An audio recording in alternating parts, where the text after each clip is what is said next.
नमो अरिहन्ताणं नमो सिद्धाणं नमो आयर्याणं नमो वचायाणं नमो लोये सवसाहूणम्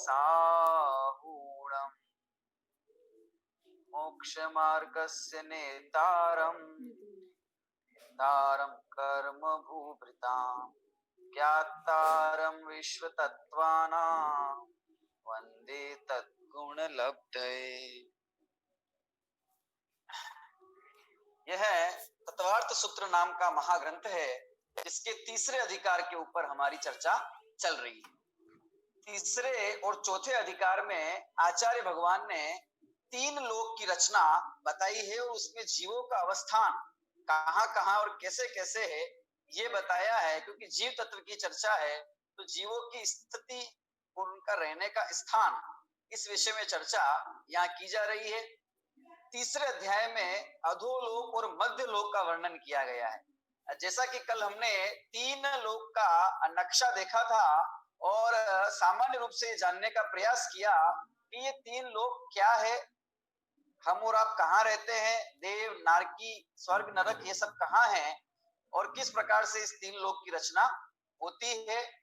उसी तीन लोक में रहते हुए हम अधोलोक की चर्चा आज करेंगे, क्योंकि अधोलोक की चर्चा ही प्रसंग प्राप्त है। और तीसरे अध्याय का जो प्रथम सूत्र है वहां से लेकर छठे सूत्र तक अधोलोक की चर्चा और नरकों की चर्चा की गई है, क्योंकि अधोलोक में मुख्यतया नरक ही नरक है ना।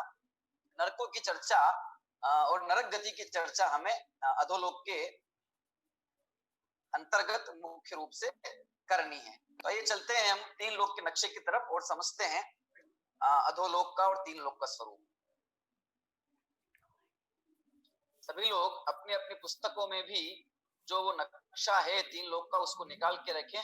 वहां पर आपको वो थोड़ा निकट से और जूम बड़े में उसमें दिखाई देगा, तो आपको समझने में आसानी होगी।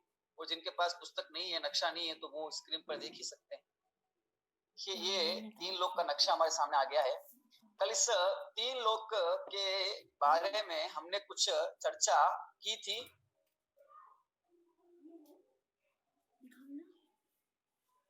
तो चर्चा हमने की थी कि ये जो तीन लोक है ना, ये अलोकाकाश के बिल्कुल मध्य में स्थित है। ठीक है, अलोकाकाश जो है वो आकाश के अनंत प्रदेशों के मध्य में, ये अनंत प्रदेश में व्याप्त ये अलोकाकाश है। अलोकाकाश के प्रदेश असंख्यात हैं। और ये जो तीन लोक हैं, ये जो लोक है ये तीन भागों में मुख्य रूप से बटा हुआ है। एक ऊर्ध्वलोक, ऊपर का हिस्सा, मध्य लोक, मध्य का हिस्सा, और नीचे का हिस्से को हम अधोलोक कहते हैं। ऊर्ध्वलोक में सिद्ध शिला में रचते हैं। मनुष्य क्षेत्र है, असंख्यात द्वीप समुद्र है, तिरंच जीवों का भी वहां वास है, द्विंद्रिय आदि। और जो नीचे का अधोलोक है, उस अधोलोक में नरक मुख्य रूप से है। और नरकों के नीचे फिर कलकल पृथ्वी है, जहां पर निगोदिया जीव रहते हैं।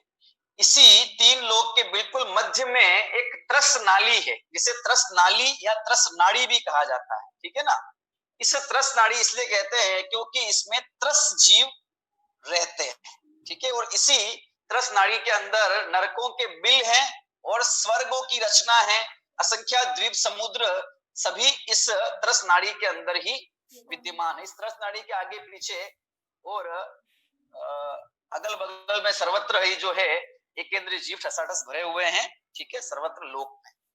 और इस संपूर्ण तीन लोक जो है, इस लोक को बाहर से सब ओर से तीन वात वलय जो हैं उन्होंने इसको वेष्टित कर रखा है, घेर रखा है, जिनके नाम क्रमशः घनोदधि वात वलय, घन वात वलय और तनु वात वलय। घनोदधि वात वलय जल मिश्रित वाष्प का घेरा है, घन वात वलय उससे हल्की हवा है, और तनु वात वलय बिल्कुल हल्की हवा है। इनके कलर, इनके रंग भी बताए हैं शास्त्रों में। देखिए, आप इसमें भी देखेंगे तो आपको यहाँ पे भी नजर आएगा। देखिए, घनोदधि वात वलय का जो रंग है वो कैसा है, पीत रंग, गोमूत्र, गाय के मूत्र के समान कलर इसका है, गहरा। फिर गन्धवात वलय मूंग के वर्ण का है, मूंग का वर्ण जैसा होता है उस प्रकार का। और तनुवात वलय जो है वह जो है अनेक उसके वर्ण कहे हैं, पंचवर्ण लिखा है, अनेक प्रकार के वर्ण उसके होते हैं, बिल्कुल पतली हवा का घेरा। और उसके बाद जो है अलोकाकाश है, छह द्रव्य की सत्ता वहां खत्म हो जाती है और अलोकाकाश प्रारंभ होता है ना। सर्वत्र अलोकाकाश ही अलोकाकाश है, अलोकाकाश के बीच में ये बना हुआ है तीन लोक, ठीक है ना। इस तीन लोक की लंबाई चौड़ाई ऊंचाई क्या है ये हमें जानना है, ठीक है। और इसमें भी प्रत्येक जो स्थान है बने हुए उन सब की लंबाई चौड़ाई ऊंचाई सब शास्त्रों में वर्णित है। हम शनै शनै उन सब के ऊपर प्रकाश डालेंगे। ये जो वात वलय है, सर्वप्रथम ये जो वात वलय ये सर्वत्र एक जैसा नहीं है ना। नीचे से ऊपर और नीचे से मध्य में और मध्य से फिर ऊपर की तरफ इन वात वलयों की जो मोटाई है ना, इसकी जो मोटाई है वो कम ज्यादा होती है। नीचे ज्यादा है, फिर बीच में कम है, फिर ऊपर ज्यादा है, फिर ऊपर जाके सबसे ऊपर जो ऊपर की तरफ तो बिल्कुल ही कम है, ठीक है। इस प्रकार से इसकी जो मोटाई है वो चारों दिशाओं में और ऊपर से नीचे तक कम ज्यादा है, एक जैसी नहीं है। लेकिन ये तीनों वात वलय सर्वत्र बने हुए हैं। ये तीन वात वलय जो हैं, ये तीन वात वलय सिर्फ लोक के बाहर ही नहीं बने हुए, ये मध्य में भी हैं ना। ये वात वलय बीच में भी है। जब हम अधोलोक की चर्चा करेंगे अभी, तो अधोलोक में एक एक पृथ्वी के नीचे नीचे वात वलय, तीनों वात वलय, फिर दूसरी पृथ्वी के नीचे फिर तीनों वात वलय। इस प्रकार से वात वलय मध्य में भी है, बीच में भी है, ठीक है। अधोलोक के एक एक पृथ्वी के नीचे ये जो वात वलय हैं, ये वात वलय पाए जाते हैं। तीन लोक की जो लंबाई ऊंचाई और चौड़ाई है उसको अपन जान लेते हैं। देखिए तीन लोक की जो ऊंचाई है ना, नीचे से ऊपर तक जो इसकी ऊंचाई है, हाइट जो है इसकी, ये 14 राजू है। कल जाना था ना मैं, एक राजू के अंदर असंख्यात योजन होते हैं, है ना। यहाँ महायोजन लेंगे, एक योजन में 2000 कोस। इसकी ये तो इसकी ऊंचाई हो गई। इसकी जो गहराई है, मोटाई अगर हम कहेंगे अंदर की तरफ, तो आगे से लेकर पीछे तक, तो ये भी 7 राजू है, ठीक है। और इसकी जो चौड़ाई है ऊपर से लेकर नीचे तक, पूरब से लेकर पश्चिम तक जो इसकी चौड़ाई है, वो उत्तर से दक्षिण तक क्रमशः, ऊपर से नीचे तक क्रमशः कम ज्यादा है। आप सबसे नीचे देख रहे होंगे तो बेस में 7 राजू है, आगे से पीछे तक पूरा। लेकिन फिर ऊपर में धीरे धीरे है ना सकरा होता गया है, तो वो मध्य में आते आते एक राजू का हो गया है। फिर एक राजू मध्य लोक का हो गया, फिर उसका विस्तार हो रहा है ना ऊपर की तरफ। देखो तो ये ऊपर ब्रह्म स्वर्ग के पास पहुंचने पर ये 5 राजू तक फैल जाता है, फिर से सकरा होता है और ऊपर एक राजू तक जाता है। इस तरह से इसकी चौड़ाई जो है वो अलग अलग स्थानों पर कम ज्यादा है, ठीक है ना। और इस प्रकार से इसकी लंबाई चौड़ाई और ऊंचाई तीनों निकलती है। और ये जो तीनों लंबाई चौड़ाई ऊंचाई है, इन तीनों को गुणा करके आपस में इस पूरे तीन लोक का घनफल जाता है, इसका घन क्षेत्रफल निकाला जाता है, जो कि 343 घन राजू आता है ना। 343 घन राजू इसका, क्योंकि राजू में है सारी ऊंचाई, और ये एक बहुविमीय आकृति है, इसलिए इसका जो अपन क्षेत्रफल निकालेंगे वो भी क्यूब भी निकलेगा। तो 343 राजू क्यूब, घन मतलब क्यूब ही है ना। तो ये इसका क्षेत्रफल है। इसमें से ऊर्ध्व लोक का और अधोलोक का दोनों का अलग अलग है, दोनों को मिलाएंगे तो ये निकल जाएगा पूरा। मध्य लोक को उस ऊर्ध्व लोक के अंदर ही उसको शामिल करके उसका निकाला जाता है, ठीक है। इस प्रकार से इसका जो क्षेत्रफल है वो निकलता है। हाँ, अब इन तीन लोक जो हवा के आधार से हैं, वायु के आधार से हैं, हमने जान लिया। अब इसमें सबसे पहले जो हमें चर्चा करनी है वो हम नीचे से शुरुआत करते हैं, क्योंकि हमें भी, हम नीचे ही और हमें नीचे से ऊपर जाना है, मतलब सिद्धशिला में जाना है। सिद्धशिला ऊपर है तो शुरुआत नीचे से करते हैं। हम जहाँ हैं उससे भी नीचे से करते हैं, जहां हम रहते हैं उसके भी नीचे। ये समझ लीजिए कि जितना हमारे ऊपर लोक है लगभग उतना ही हमारे नीचे भी लोक है। हम बिल्कुल मिडिल में रहते हैं, बीचों बीच। 7 राजू ऊपर भी है, 7 राजू नीचे भी है ना, बिल्कुल इस दुनिया के इस लोक के बिल्कुल बीचों बीच, लगभग बीचों बीच हम लोग रहते हैं। चारों दिशाओं से लगा दीजिए, है ना। मध्य लोक में जम्बू द्वीप में रहते हैं, है ना। उसका भी जो मध्य है वो इस पूरे लोक का जो मध्य बिंदु है, पॉइंट है, सेंटर जो है वो ये सुमेरु पर्वत है।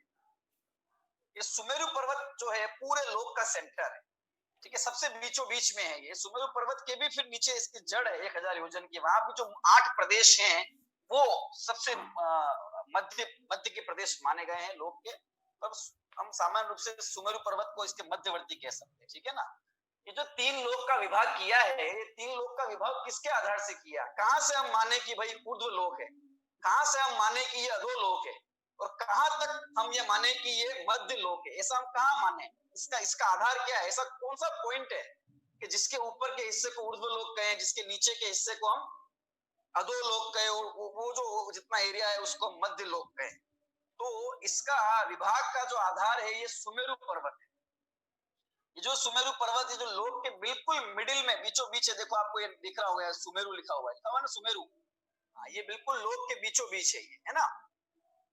ये वही सुमेरु पर्वत भी कहा जाता है ना। सुमेरु पर्वत भी कहते हैं, मेरु पर्वत भी कहते हैं। ये वही सुमेरु पर्वत है जिसके ऊपर बाल तीर्थंकर का अभिषेक 1008 कलशों से किया जाता है ना। ये जो सुमेरु पर्वत है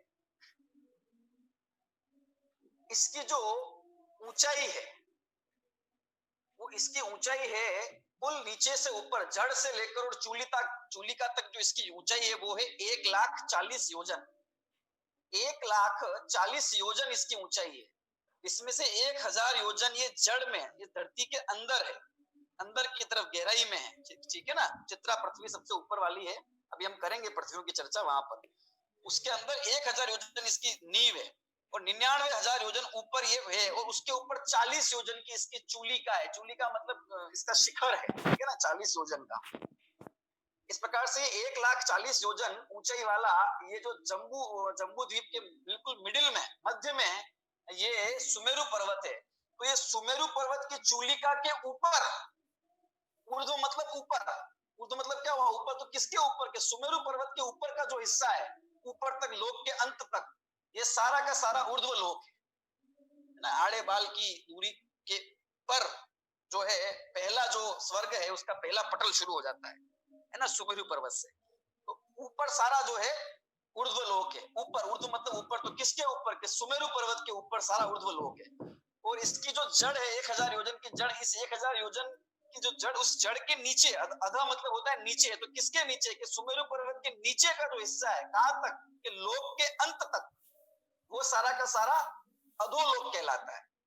लोक का ऊर्ध्व लोक, लोक का अधोलोक, यानी कि सुमेरु पर्वत के ऊपर का हिस्सा ऊर्ध्व लोक, और उसके नीचे का अधोलोक। अब ये जो 1,40,000 योजन वाला जितना एरिया है ना, 1000 योजन नीचे से लेकर और ऊपर 40 योजन, इतना जो मध्य का जो एरिया है, ये सारा एरिया मध्य का, ये मध्य लोक किसके बीच का? तो सुमेरु पर्वत के बीच का जो एरिया है सब तरफ, है ना, वो सारा इसको हम मध्य लोक की श्रेणी में रखते हैं। ये मध्य लोक है। तो इसे सुमेरु पर्वत ही ऊर्ध्व लोक, मध्य लोक और अधोलोक के विभाग का मुख्य आधार है। इसी के आधार से ये भेद बन जाते हैं, ठीक है।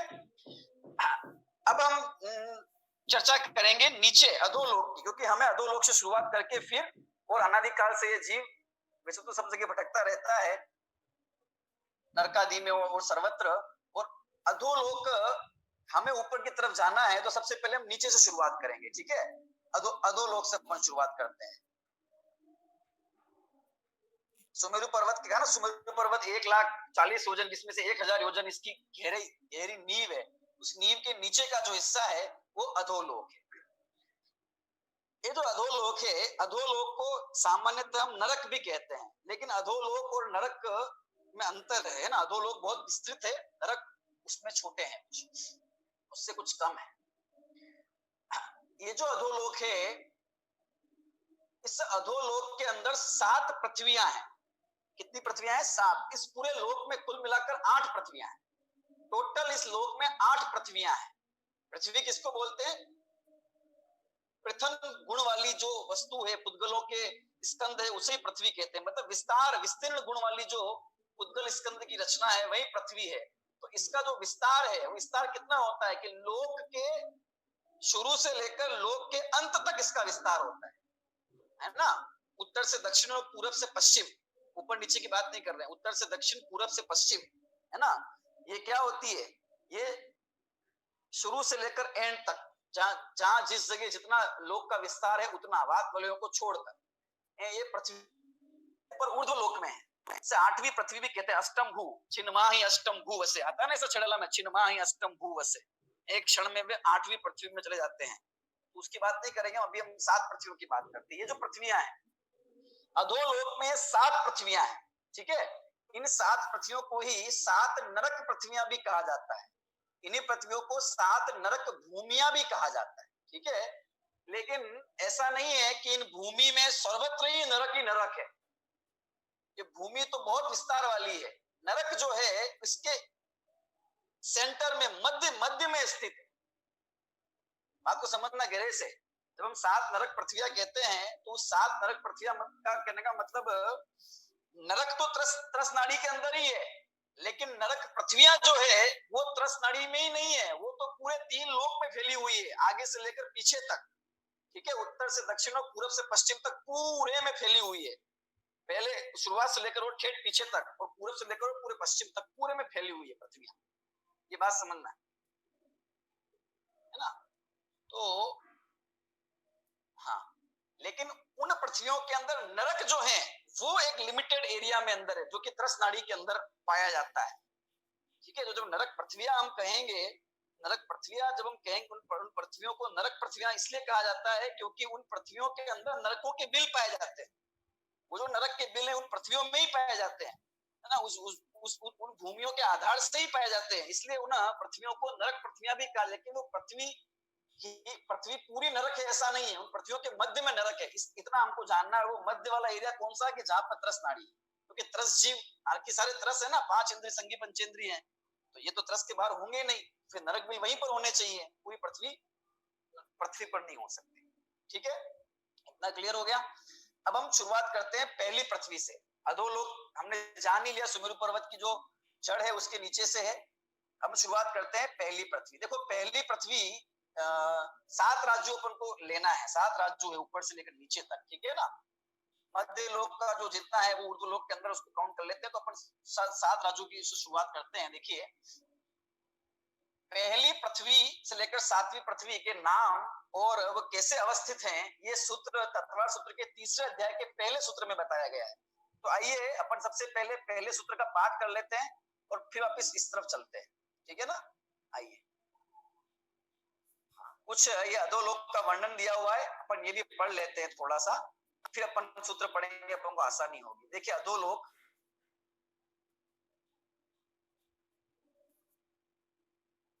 कहाँ है, मेरु की जड़ से नीचे, ठीक है। सुमेरु पर्वत की जड़ से नीचे सारा अधोलोक। आकार कैसा है, आधे मृदंग के समान, ठीक है। आधा मृदंग एक वाद्य यंत्र है ना बजाने का जो होता है, ढोल वगैरह, उसको अपन खड़ा रखते हैं और उसको आधा कर दे तो ऐसी आकृति बन जाती है, ठीक है ना। इस प्रकार की आधा मृदंग के समान। ऊंचाई कितनी है इसकी, सर्वत्र 7 राजू, नीचे से ऊपर तक। लंबाई भी कहाँ है, आगे से लेकर पीछे तक ये 7 राजू की, ठीक है ना। ऊंचाई राजू, और उसकी जो चौड़ाई है वो चौड़ाई क्या है, औसत 4 राजू, क्योंकि सबसे नीचे 7 राजू है, सबसे ऊपर 1 राजू है, तो 7 + 1/2 कर दिया हमने, ठीक है। 8/2 4 राजू। इसका जो औसतन, जो इसकी एवरेज चौड़ाई है वो आ गई, ठीक है। घनफल निकल जाएगा आसानी से, घनफल निकाल सकते हैं अपन। 7 × 7 × 4 करेंगे, ठीक है। 49 × 4 तो 196 घन राजू, ये इसका घनफल है, ठीक है ना। घनफल निकल जाएगा, इसका पूरा एरिया निकल जाएगा। और निवास या रहता कौन कौन है, तो यहाँ पर एकेंद्रीय तो रहते ही, सर्वत्र रहते हैं एकेंद्रीय। नारकी लोग रहते हैं यहाँ पर मुख्यतः, और भवनवासी और व्यंतर देव भी इस अधोलोक में उनके भी भवन पाए जाते हैं। कहाँ कहाँ किस किस के भवन होते हैं वो अभी हम देखेंगे नक्शे के अंदर, ठीक है। ये सामान्य परिचय हो गया। बात वाले तो हमने देख ही लिया था, ठीक है ना। आइए चलते हम पहले सूत्र की तरफ, सूत्र का पाठ करते हैं और सूत्र के अर्थ को समझते जाएंगे और चित्र को देखते जाएंगे। आइए, सूत्र बताता हूं, सभी ध्यान पूर्वक सुनेंगे। रत्न शर्करा बालुका पंक धूम तमो महातमः प्रभा भूमयो गणाम्बु वाताकाश प्रतिष्ठा सप्ताधोदः। वापिस सूत्रपाठ। रत्न शर्करा बालुका पंक धूम तमो महातमः प्रभा भूमयो गणाम्बु वाताकाश प्रतिष्ठा सप्ताधोदः। अब आप सभी भी साथ में पाठ करें। रत्न शर्करा बालुका पंक धूम तमो महातमः प्रभा भूमयो गणाम्बु वाताकाश प्रतिष्ठा सप्ताधोदः। आइए हम सूत्र का सूत्र विच्छेद करते हैं तो सब समझ में आ जाएगा सरलता पूर्वक। रत्न डैश शर्करा डैश बालुका डैश पंक डैश धूम डैश तमः डैश महातमः। ठीक है। प्रभा भूमयः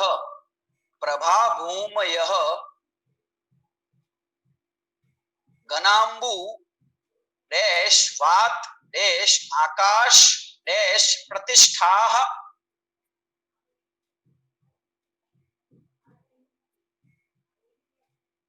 सप्त डैश अधः प्लस अधः सप्त डैश अधः प्लस अधः। ठीक है।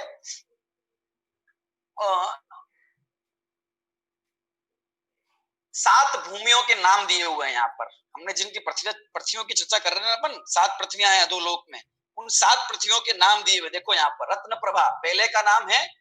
ये जो प्रभा शब्द दिया हुआ है एंड में, देखो प्रभा भूमि, ये प्रभा अंत दीपक है। अंत दीपक के मतलब इसके पहले के जितने भी नाम है उन सबके एंड में हमको इसको जोड़ देना है। रत्न के साथ में प्रभा, शर्करा के साथ में प्रभा, बालुका के साथ में प्रभा, ऐसा। तो रत्न प्रभा, शर्करा प्रभा, बालुका प्रभा, पंक प्रभा, धूम प्रभा, तम प्रभा और महातमः प्रभा। ठीक है। ये 7 भूमियों के नाम दिए हुए हैं।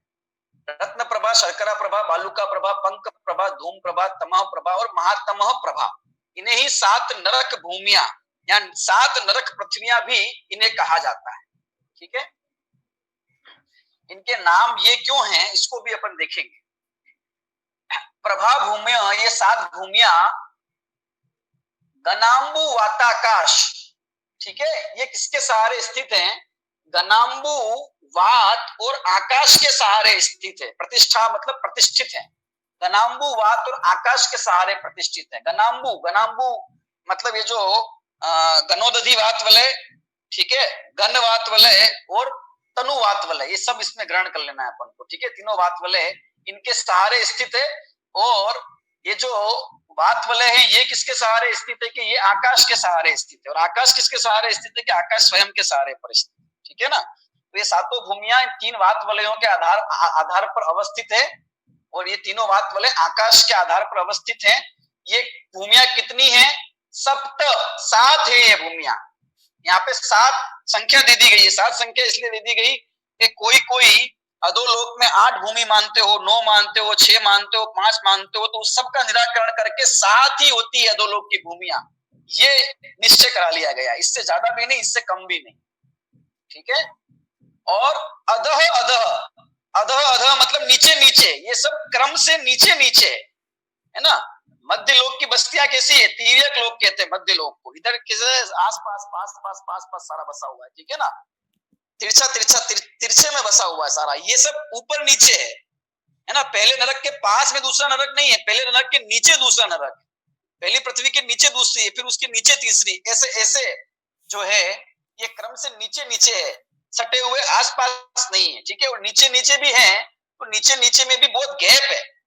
जैसे हमारे घर की मंजिलें होती है ना, पहली मंजिल दूसरी मंजिल, तो ये पहली मंजिल दूसरी मंजिल तो बिल्कुल लगी होती है ना। पहली मंजिल का जो ऊपर है वही दूसरी मंजिल के नीचे, इस प्रकार से। लेकिन ऐसा ये यहाँ नहीं है। यहाँ तो समझ लीजिए एक मंजिल हो गई, फिर काफी गैप है, फिर दूसरी नीचे आएगी, फिर गैप है, फिर नीचे तीसरी आएगी, है ना। ऐसे करके पहले से लेकर 7वीं जो पृथ्वी है वहां तक का इसमें विस्तार दिया हुआ है। ठीक है। ये 7 नरक पृथ्वियों के नाम हमने पढ़ लिए। इनके नाम रत्न प्रभा, शर्करा प्रभा ऐसे दिए हुए हैं। सो इसका कारण देखो, प्रभा का मतलब होता है चमक, कांति। जो पहली नरक भूमि, पहली भूमि है, ठीक है, जो पहली भूमि है वह रत्न प्रभा नाम है। रत्नों की जैसी उसकी चमक है। पहली भूमि की चमक किसी रत्नों के समान उसकी चमक है, आभा है, कांति है, इसलिए उसका नाम रत्न प्रभा है। फिर धीरे धीरे ये प्रभा घटती जा रही है, सातवीं भूमि तक आते आते। फिर दूसरे की शर्करा, शक्कर के दानों की तरह है। फिर तीसरी जो है वो बालुका, रेत के कण कण की तरह उसकी प्रभा है। चौथी जो है पंख, कीचड़ की तरह प्रभा है। पांचवें वाले की जो चमक है वो धुएं की तरह उसकी चमक है, काली। फिर अंधकार की तरह और घने अंधकार, और महात्म मतलब घना अंधकार, ऐसे घने अंधकार। तो रत्न प्रभा से लेकर महात्म प्रभा, प्रभा मतलब उनकी चमक, उन भूमियों की जो कांति है वो इस प्रकार की है, इसलिए उनके नाम रत्न प्रभा से लेकर और महात्म प्रभा तक ये 7 नाम इनके दिए गए हैं। ठीक है, अब हमें इन पृथ्वियों के बारे में समझना है और इन पृथ्वियों में नरक की क्या स्थिति है उसको समझना है। ठीक है, इन पृथ्वियों को हम समझेंगे, उसके बाद फिर नरक बताने वाला सूत्र नंबर 2 है उसके अंदर, उसको हम बाद में पढ़ेंगे। तो ये कहां कहां कैसे कैसे इन भूमियों का अवस्थान है, इसको अपन देखते हैं। ठीक है, चलिए अपन चलते हैं, फिर से चलते हैं नक्शे की तरफ।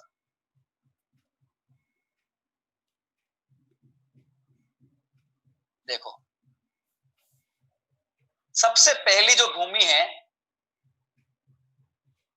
ये देखिए आप लोग, मध्यलोक से शुरू कर लेते हैं अपन। ये जो पहली पृथ्वी है ना, जिसका नाम रत्न प्रभा है, इस रत्न प्रभा धरती के 3 हिस्से हैं। ठीक है, इस रत्न प्रभा धरती के कितने 3 हिस्से हैं, ये हम इसका अपन ध्यान रखें। इस रत्न प्रभा जो पृथ्वी है, इसके 3 हिस्से हैं। ठीक है, जो पहला हिस्सा है सबसे ऊपर का, इस 3 हिस्से के नाम क्या है? 3 हिस्से के नाम है खर भाग, पंख भाग और अबहुल भाग। पहली वाली पृथ्वी के 3 हिस्से, उन 3 हिस्सों के नाम है खर भाग, पंख भाग और अबहुल भाग। ठीक है, पहली पृथ्वी से लेकर दूसरी पृथ्वी के बीच में सब में एक एक राजू का डिफरेंस होता चला जाएगा। ठीक है ना, खर भाग, पंख भाग और अबहुल भाग। ये जो खर भाग, पंख भाग और अबहुल भाग है, इसमें जो खर भाग है, पहला वाला जो खर भाग है, देखो इधर बताया भी हुआ, ये देखो 1000 योजन चित्रा पृथ्वी लिखा हुआ है, फिर इसमें है ना 15,000 योजन लिखा हुआ है ना सर। तो 18,000 योजन जो है, ये पहली वाली जो पृथ्वी है उसका 18,000 योजन जो है, इसका पहली पृथ्वी के अंदर जो खर भाग है, उस खर भाग का बताया गया है, इसमें 16,000 योजन इसका विस्तार है। और ये कुल जो इसकी ऊंचाई देखो 1,80,000 योजन की ये प्रथम पृथ्वी है। कितने योजन की? ये 1,80,000 योजन की। इसके 3 हिस्से हैं, खर भाग, पंख भाग और अबहुल भाग। तो इसमें खर भाग है वो 16,000 योजन का है, बीच वाला जो पंख भाग है वो 84,000 योजन का है, और सबसे नीचे वाला जो अबहुल भाग है वो 80,000 योजन का है।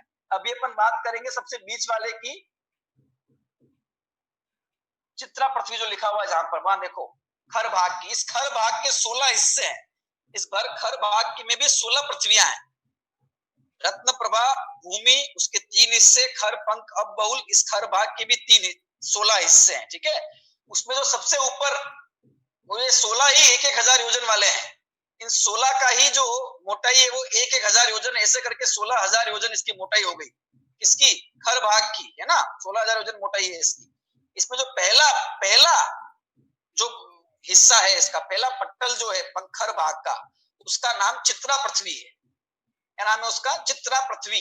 ऐसे 16 पृथ्वियां हैं या 16 हिस्से हैं इसके, चित्रा है ना, फिर वैडूर्य, फिर रजत, है ना, ऐसे करके 16 हिस्से, और 16 ही भागों में रत्न पाए जाते हैं। हर भाग के अंदर रत्नों की प्रचुरता है, रत्न रत्न पाए जाते हैं, इसीलिए इसका नाम रत्न प्रभा है, क्योंकि उनकी ही प्रभा से ये चमकती रहती है, इसलिए रत्न प्रभा नाम है। धरती का एक नाम भी है ना, रत्न गर्भा वसुंधरा।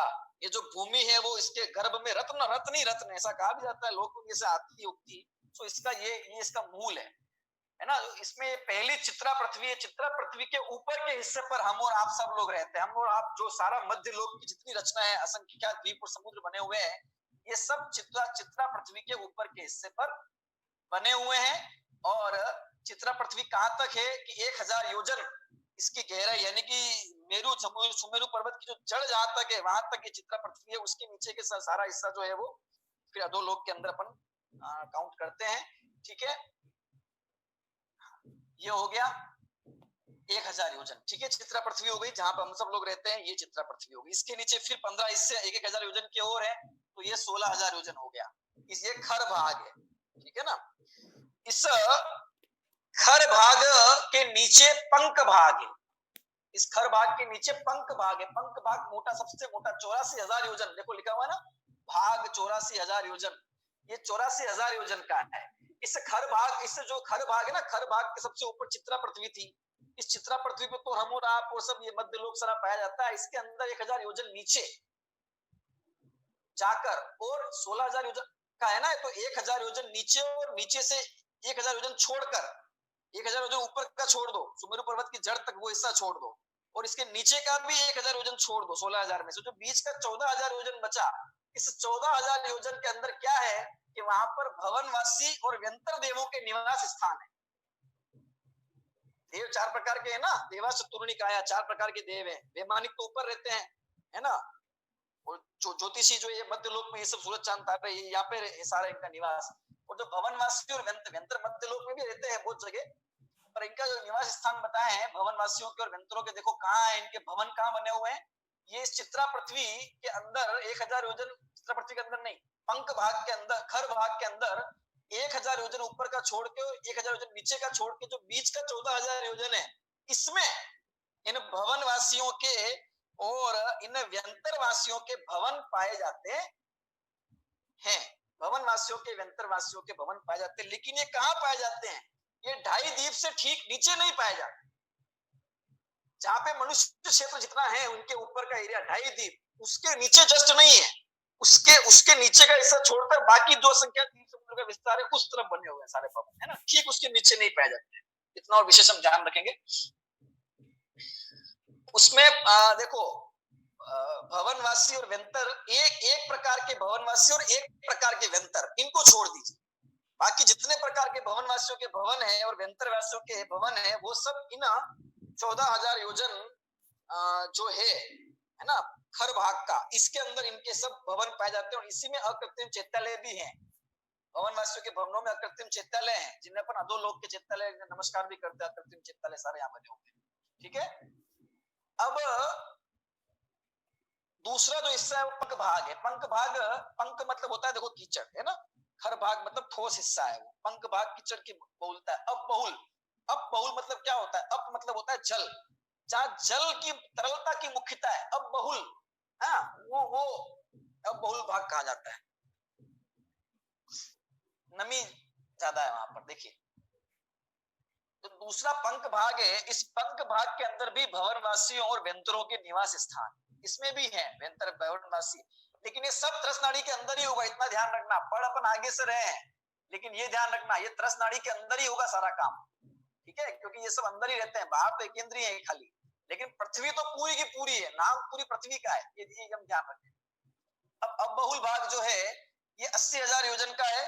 ठीक है, इस 80,000 योजन के अंदर भी जो है ऊपर नीचे छोड़कर, और अपन इसमें देखेंगे तो इस पंख भाग में व्यंतर, कौन से व्यंतर? देखो, व्यंतरा, किन्नर, किम, पुरुष, महोर, गंधर्व, यक्ष, राक्षस, भूत, पिशाचाह, ऐसे 8 भेद है ना व्यंतर के। इसमें जो राक्षस जाति के व्यंतर हैं, उनके जो भवन हैं ये इस पंख भाग में होते हैं, बाकी सब सातों के खर भाग में होते हैं। इसी तरह भवनवासी भी जो देव है, भवनवासी नो सुर, नाग, सुपर्णाग्नि, विद्युत, ऐसे 10 प्रकार के भेद उसमें हैं। उसमें असुर कुमार जाति के जो देव हैं, असुर कुमार जाति के जो भवनवासी देव हैं, उनके जो भवन है वो पंख भाग के अंदर है, बाकी सबके खर भाग के अंदर। और इस अब बहुल भाग के अंदर जो अब बहुल भाग है, इस अब बहुल भाग से शुरुआत होती है नरक के बिलों की। ठीक है, ये रत्न प्रभा पृथ्वी तो पूरी हो गई, चित्रा पृथ्वी से लेकर और ठेठ नीचे तक पूरी रत्न प्रभा ही है ये, ठीक है ना, अब बहुल भाग तक। लेकिन नरक ऊपर के दो हिस्सों में नहीं था, खर भाग में और पंख भाग में। नरक कहाँ है? अब बहुल भाग के अंदर नरकों की रचना है। कहाँ है कि ये पूरी पृथ्वी के जो मध्य का हिस्सा है ना, ये यहाँ धम्मा लिखा हुआ है, देखो धम्मा, ये जो मध्य त्रस नाड़ी के अंदर जो हिस्सा है, उतने एरिया में जो है नरक बने हुए हैं। नरक जो है वो एक नहीं है, नरक नरक जो है वो बिल है, नरकों के बिल होते हैं, ठीक है। तो 84 लाख नरक है, क्योंकि 84 लाख बिल है नरकों के। तो नरक की संख्या कितनी हो गई कि 84 लाख संख्या नरकों की हो गई, है ना। तो वो 84 लाख उन नरकों की संख्या है। तो इस अब बहुल भाग के अंदर जो है वो सब नरक बने हुए हैं, ठीक है। किसमें कितने नरक हैं और किसने कितनी पृथ्वी के नीचे कितनी कितनी संख्या का गैप है, ये सब अपन कल देखेंगे। एक साथ बहुत ज्यादा विषय पढ़ेंगे तो थोड़ा सा कंफ्यूजन भी हो सकता है आपको, तो शांति से पढ़ेंगे। बस इन 7 पृथ्वियों के कुछ और नाम भी हैं, वो नाम अपन देख लेते हैं। सिर्फ इनके कुछ और नाम भी हैं। रत्न प्रभा, भालुका प्रभा, ये तो हमने पढ़ा ही ना भी, रत्न प्रभा, शर्करा प्रभा। इनके कुछ और नाम भी हैं। क्या नाम है? देखिए इधर लिखे भी हुए हैं इसी चार्ट में, देखिए। धम्मा, धम्मा पहली पृथ्वी, दूसरी का नाम है वंशा, तीसरी का नाम है मेघा, चौथी का नाम है अंजना, पांचवी का है अरिष्टा, छठी का है मध्वी और सातवीं का है माघवी, मघवी और माघवी, ठीक है। तो ये 7 नाम दिए हुए हैं ना, धम्मा, वंशा, मेघा, अंजना, अरिष्टा, मघवी और माघवी। ये 7 नाम है। किसी के किसके हैं ये? उसी के, रत्न प्रभा, शर्करा प्रभा, भालुका प्रभा, धूम, है ना, तम, महातम, इन्हीं के नाम दिए हुए हैं।